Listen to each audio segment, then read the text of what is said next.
mooch is gone. I am sad. I have to say, 10 days in the job, and it is kind of interesting politically. Like I'm never dazzled by the press hysteria over changes in the office, and the press loves nothing better than to report this one hates that one, and this one's feuding with this one, and this one's stabbing the back, and these guys love to leak to the press, and Steve hates Reince, and this one hates this. But this is kind of interesting because the chief of staff runs the White House. I mean, he's the guy who lets you in to see the president. He's the guy who arranges things. And clearly, this White House has not been using the president's time very well. So the question here, well, let's look at Sarah Huckabee Sanders, the spokeswoman. She is dealing with John Roberts. And John Roberts of Fox News, he asks some really good questions of her as she explains why Scaramucci, obviously the mooch took the hit after he gave that interview to the New Yorker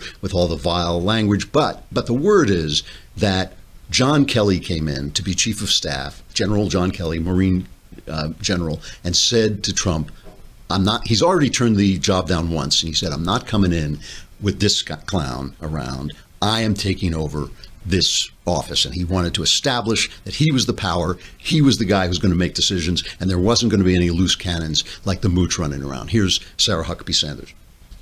Look, the president certainly felt that Anthony's comments were inappropriate for a person in that position.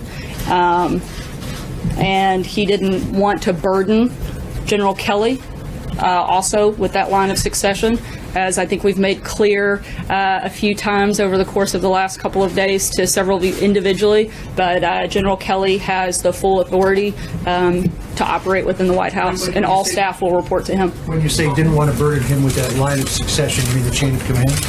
Yeah, correct. And if we could just clarify one point about this chain of command. Apparently, Jared Kushner and Ivanka Trump have said they look forward to following General Kelly's lead. When it comes to the people who have access to the president, will that conduit be narrowed down now? Will everything flow through Kelly, or will some things still flow around the chief of staff? As I just said, the president's given full authority to General Kelly, and he'll make those determinations. So the important thing here, this is smart reporting there from Roberts. The important thing here is Jared and Ivanka.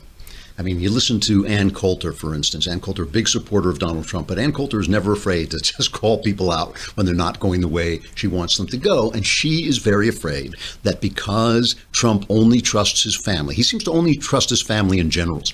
So, and you remember, Trump went to military school, didn't he? He went to military school, and I think that probably gave him a kind of respect for the military order. But Jared and Ivanka are liberals. They are classic left-wing Democrats, and they really have Trump's ear, right? And they've been, according to, reporting, we don't know how much of this is true, but according to reporting, they've been the force behind a lot of his decisions, like his executive order requiring federal contractors to embrace the gay agenda, and bombing Syria was the big one. That drove Ann crazy. The Hillary Clinton's health and family leave policies, that's been a big thing of Ivanka's for a long time. And maybe they've been softening Trump on immigration.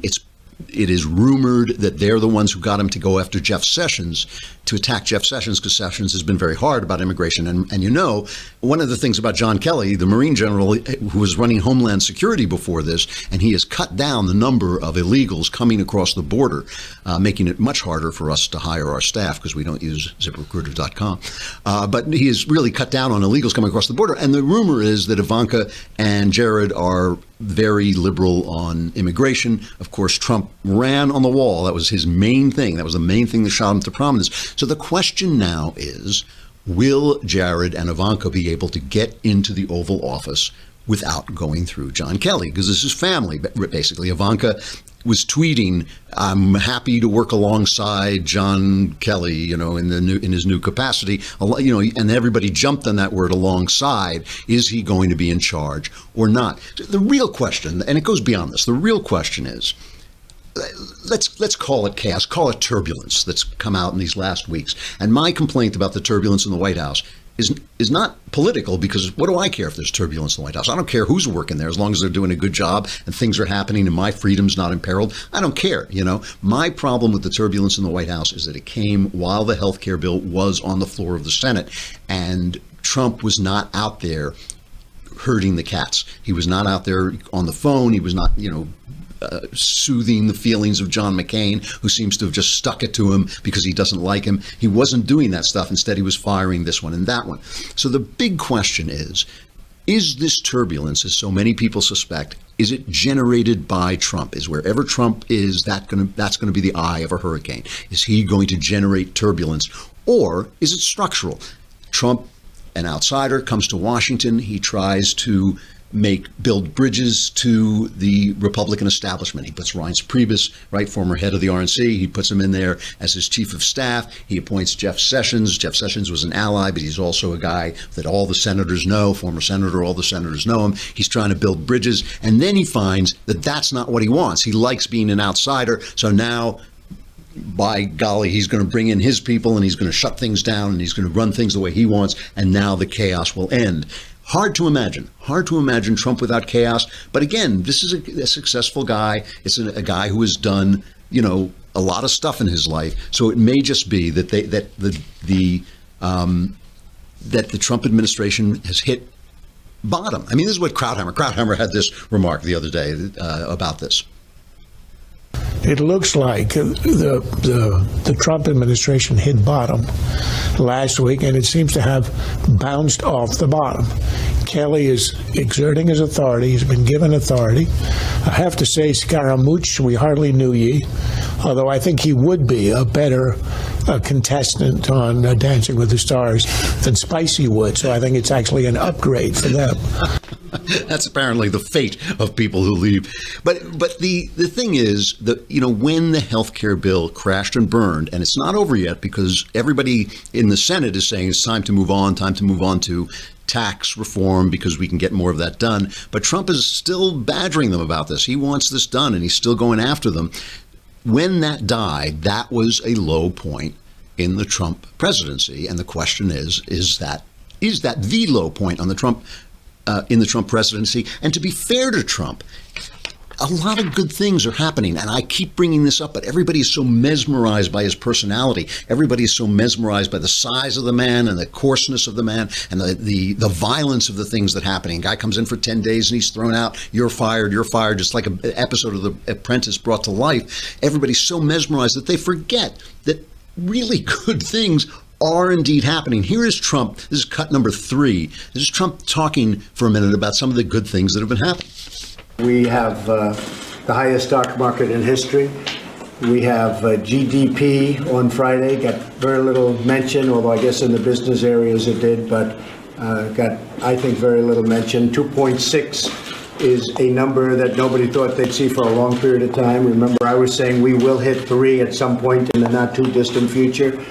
And everybody smiled and they laughed and they thought we'd be at 1. And 2.6 is an unbelievable number announced on Friday. Unemployment is the lowest it's been in 17 years. Business enthusiasm is about as high as they've ever seen it. In fact, it is as high, the highest point in 28 years, according to a certain graph and a certain chart. The manufacturers the enthusiasm level is incredible. We have a lot of tremendous things going. We have some interesting situations that we'll handle. North Korea, Middle East, lots of problems that we inherited from previous administrations, but we'll take care of them. We'll take care of them very well. But overall, I think we're doing incredibly well. The economy is doing incredibly well. So that, 2.6%, remember the experts were saying we'd never reach 3%, 2.6%, which is mostly driven by consumer confidence. It's mostly driven by consumer spending in the second quarter of this year. That is this culture that Trump is creating. And it's the culture we want to be talking about. We have Roger Kimball coming on after the break to talk about that, the way that Trump has transformed the culture by inspiring business people, the cutting of regulations. Somebody wrote an article in the Wall Street Journal called The Myth of the Do-Nothing Trump Presidency, saying, he's not doing nothing. He has not had legislative accomplishments, which are very important, but he is cutting back regulations. He is making it easier to frack, making it easier to bring in, to get energy. He is making business easier, making spending easier for businesses and hiring easier, and that is having an effect on the economy. The stock market really is going through the roof, and that's what we're going to talk about.